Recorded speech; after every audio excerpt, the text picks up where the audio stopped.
예수님 부활 영원한 소망, 예수님 부활 영원한 소망, 이런 제목으로 강론하겠습니다. 세상에 가장 불쌍한 사람은 소망이 없이 사는 사람입니다. 가장 행복한 사람은 영원한 소망을 갖고 사는 사람입니다. 여러분은 영원한 소망을 갖고 사는 행복한 사람 되시기를 주님의 이름으로 축복합니다. 에집트에서 고고학자들이 3,500년 된 무덤을 발굴하다가 완두콩 하나를 발견했습니다. 3,500년을 돌관 속에 있었던 완두콩. 궁금했습니다. 도대체 싹이 날까? 그래서 적당한 온도와 습도를 맞추어 주었습니다. 그랬더니 3,500년 동안 무덤 속에 있던 완두콩에 싹이 났습니다. 아마 여러분도 그 기사를 보신 분들이 많을 겁니다. 생명이란 신비한 겁니다. 이름 없는 들풀의 생명, 콩 하나의 생명이 이렇게 신비한 거예요. 하물며 인간의 생명은 정말 놀랍고도 신비한 겁니다. 특별히 인간은 식물이나 동물과 다릅니다. 그 생명에는 하나님의 형상이 들어있습니다. 그래서 인간의 생명은 신비로울 뿐만 아니라 고귀한 겁니다. 그래서 성경은 말하기를 인간의 생명의 가치는 천하보다도 귀하다 그러는. 왜요? 인간의 생명은 하나님의 영혼을 담고 있기 때문입니다. 오늘이 부활절입니다. 예수님이 우리를 위해 십자가에 못 박혀 죽으시고 장사한 지 3일 만에 부활하신 날입니다. 어떻게 예수님이 부활했을까? 여러분, 그런 건 문제 삼지 마십시오. 예수님은 우리에게 생명을 주신 생명의 주인이십니다. 예수님께서는 우리에게 생명을 주시기도 하고 거두시기도 하실 수 있는 생명의 주인이십니다.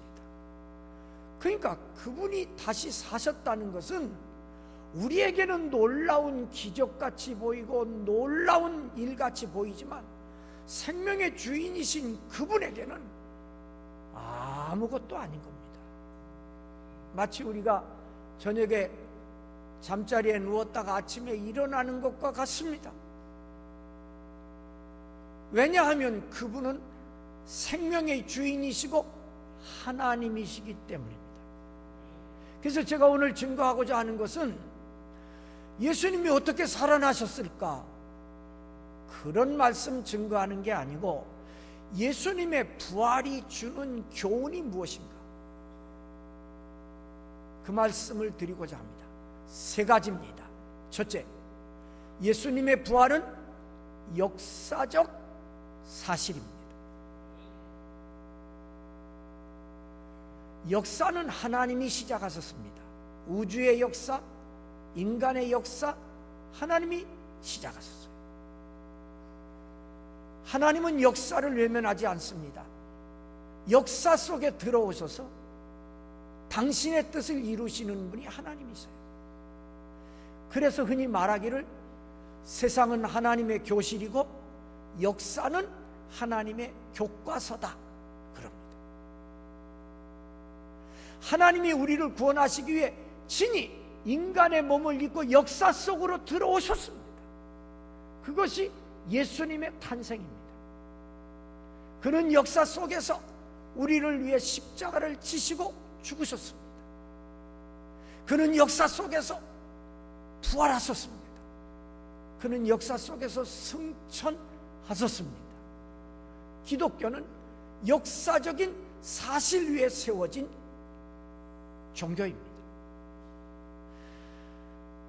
오늘 예수님의 무덤가에 앉아있던 천사는 무덤을 찾아온 여인들에게 이렇게 말합니다.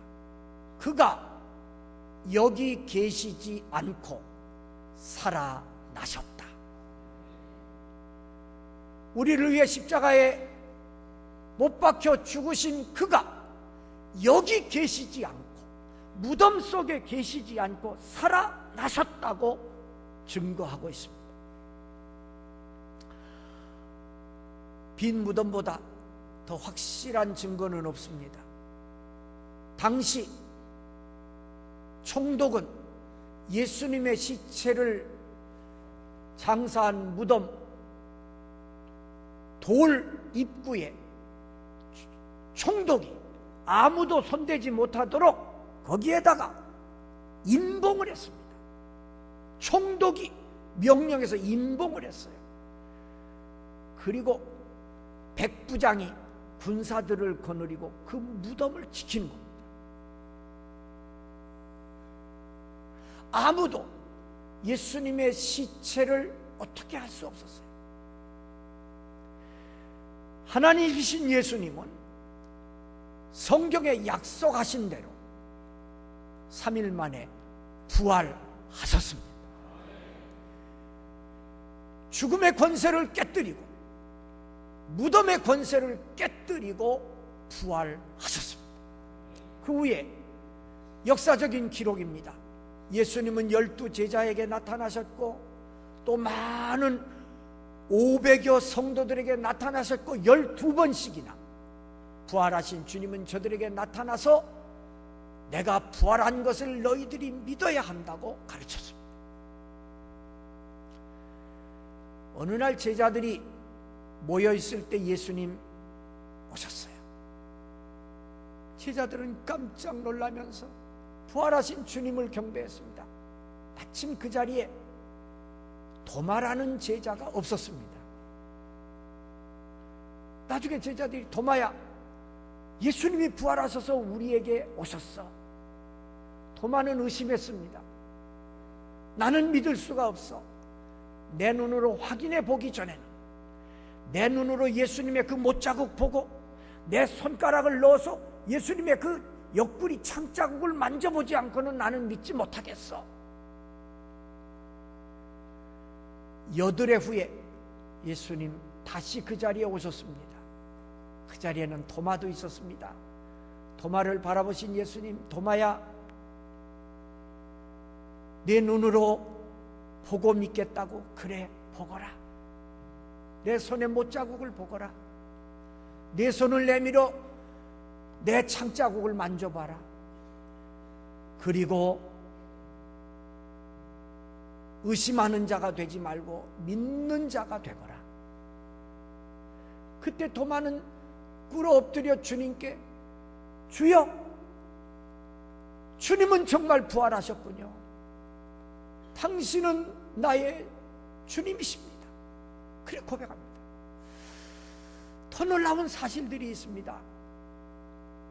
예수님의 12제자는요 한 사람도 빠짐없이 예수님의 부활을 증거하다가 순교자가 됩니다. 여러분, 자기의 거짓말을 증거하기 위해 자기 생명을 버리는 어리석은 사람은 없습니다. 혹 정신병자 한두 명이 그럴 수 있겠죠. 그러나 예수님의 제자 12명은 부활하신 주님을 만났고 보았고 주님의 사랑을 확인했기에 그들은 생명을 버리면서도 부활의 주님을 증거했던 겁니다. 제자들 뿐입니까? 초대교회 예수님의 부활을 목격했던 모든 사람들은 로마의 압정 속에서 부활하신 예수님을 믿으면 사자굴 속에 던짐을 받는데도 그들은 부활신앙을 버리지 않고 죽음을 택했습니다. 역사적인 사실입니다. 도마는 그 예수님을 증거하면서 인도까지 왔습니다. 인도 첸다이라는 도시에 가면 도마가 마지막으로 복음을 전하다가 순교한 기념교회가 그곳에 있습니다. 사랑하는 성도 여러분, 기독교는 허무맹랑한 이야기에 기초를 둔 종교가 아닙니다. 역사를 주관하시고 역사 속에서 당신의 뜻을 보여주신 하나님을 믿는 종교입니다. 그러므로 부활의 역사적인 사실을 믿으시기 바랍니다. 두 번째, 예수님의 부활은 영원한 소망입니다. 모든 사람은 다 소망을 갖고 삽니다. 그러나 그 소망이 어디서 끝나는 거 아닌 무덤에서 끝납니다. 무덤에서. 아무리 큰 소망, 화려하고 좋은 소망을 가졌어도 무덤에서 끝납니다. 그러나 부활하신 주님을 믿고 주님과 동행하는 자는 주님과 함께 무덤을 거쳐서, 무덤을 통해서 영원한 세상으로 함께 가는 겁니다. 그래서 부활하신 주님 이렇게 말씀하십니다. 내가 곧 길이요 진리요 생명이다. 내가 부활이요 생명이다. 나로 말미암지 않고는 아버지께로 올 자가 없다. 내가 부활이요 생명이니 나를 믿는 자는 나와 같이 죽어도 살겠다. 여러분, 인간의 생명이 신비로운 것은 영원하다는 겁니다. 죽는 것은 육체가 죽는 거지 우리의 영혼이 죽는 건 아닙니다. 성경은 말하기를 육체는 땅에서 왔음에 땅으로 간다.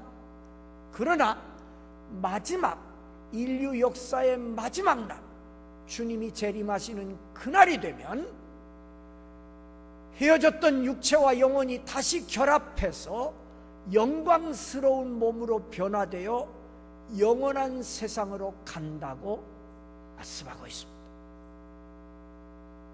이 사실을 믿으시기 바랍니다. 많은 사람들이 인간은 죽음으로 끝난다고 생각합니다. 죽으면 인간은 무로 돌아간다. 착각입니다. 인간의 고귀한 생명은 동물과 식물과 다른 겁니다. 인간에게는 영혼이 있습니다. 그 영혼은 죽는 게 아닙니다. 영원한 겁니다.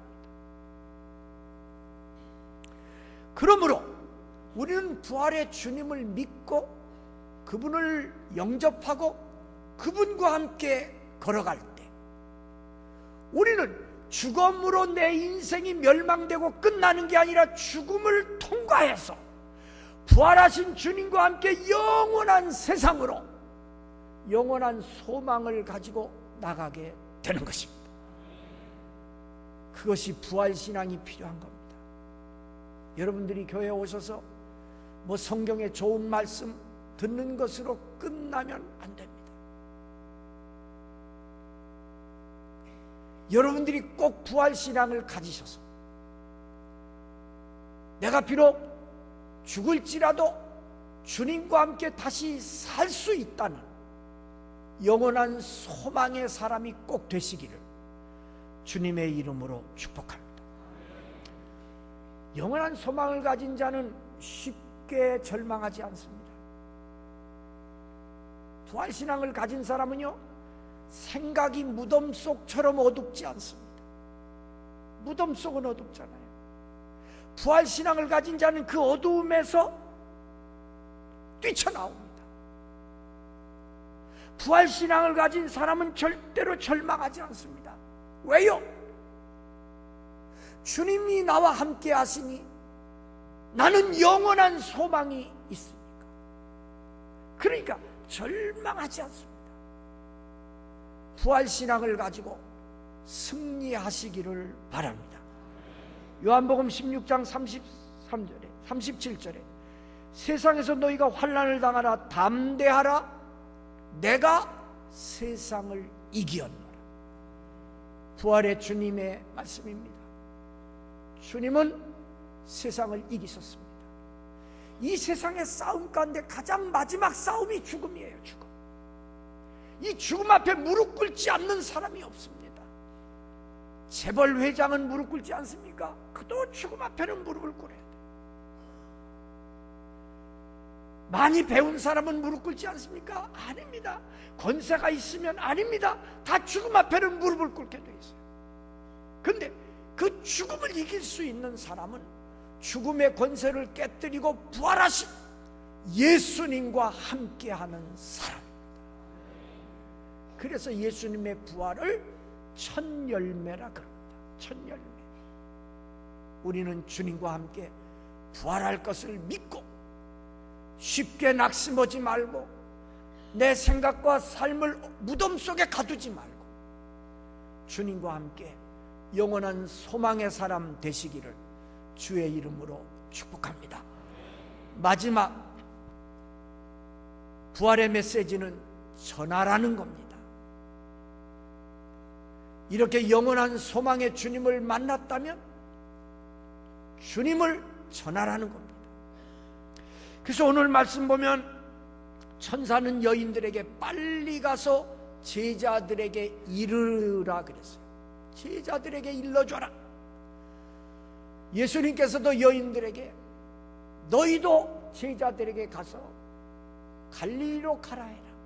내가 거기서 너희를 기다리고 만나주겠다고 해라. 전하라는 겁니다. 부활절, 여러분이 부활의 주님을 만났다면 그 주님을 전해야 됩니다.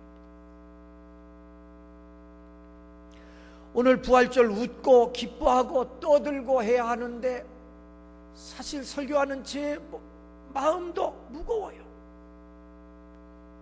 있어서는 안 될 저 큰 사고 때문에 그렇죠. 여러분의 마음도 다 그런 줄 압니다. 만약에 내 자식이 그 뱃속에 갇혀 있다면 부모의 마음으로서 얼마나 가슴이 아프겠어요. 그걸 뭐 어떻게 말로 표현하겠어요. 내 자식이 아닌데도 이렇게 가슴이 아프다.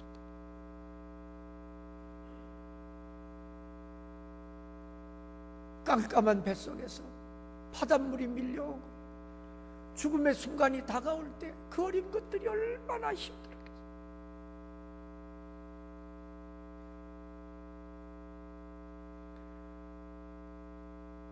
저는 이 사건을 보면서 많은 걸 깨달았어요.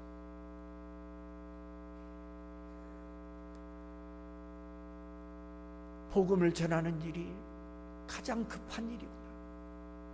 이거보다 더 급한 일이 없어요. 이거보다 더 중요한 일이 없어요. 그 배에 탔던 모든 사람들, 그런 일이 다가올 줄 누가 알았습니까? 아무도 몰랐을 겁니다. 그 어린 것들이 수학여행 간다고 얼마나 좋아했겠어요.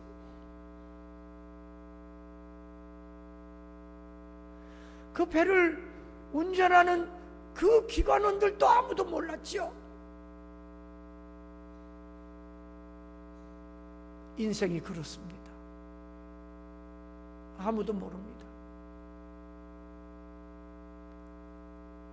오늘은 이렇게 설교하는 이 최 목사도 모릅니다. 여러분도 모릅니다. 제가 여기서 하나 깨달은 게 또 있어요. 특별히 여기 계신 부모님들, 여러분 정신 차려야 됩니다.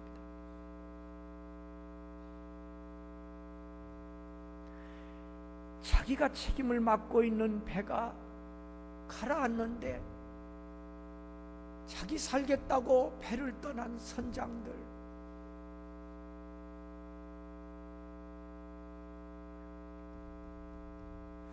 이 선장을 생각할 때 도무지 이게 상상이 안 되죠.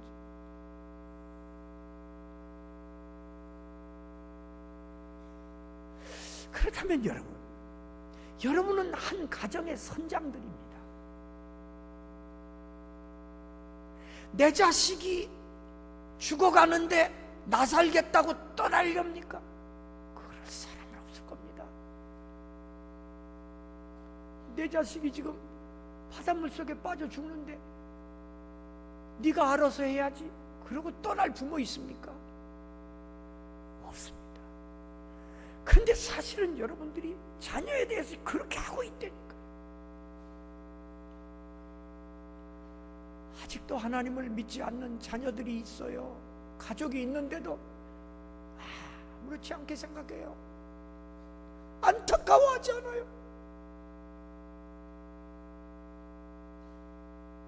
배에 침몰되는 그 사건보다 더 무서운 사건이 기다리고 있는데 아무렇지도 않게 생각해요.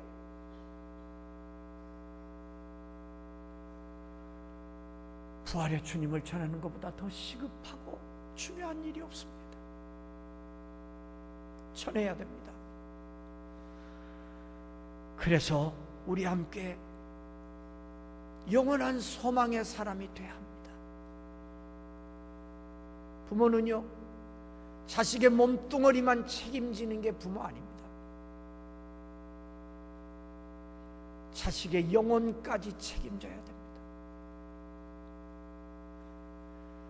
혹 자녀들이 믿지 않는 부모가 계시다면 여러분 정말 기도하고, 인생 금방 끝납니다. 여러분 부모 금방 끝납니다. 돌아가시기 전에 꼭 예수님 믿게 해서 영원한 소망인이 되도록 하셔야 합니다.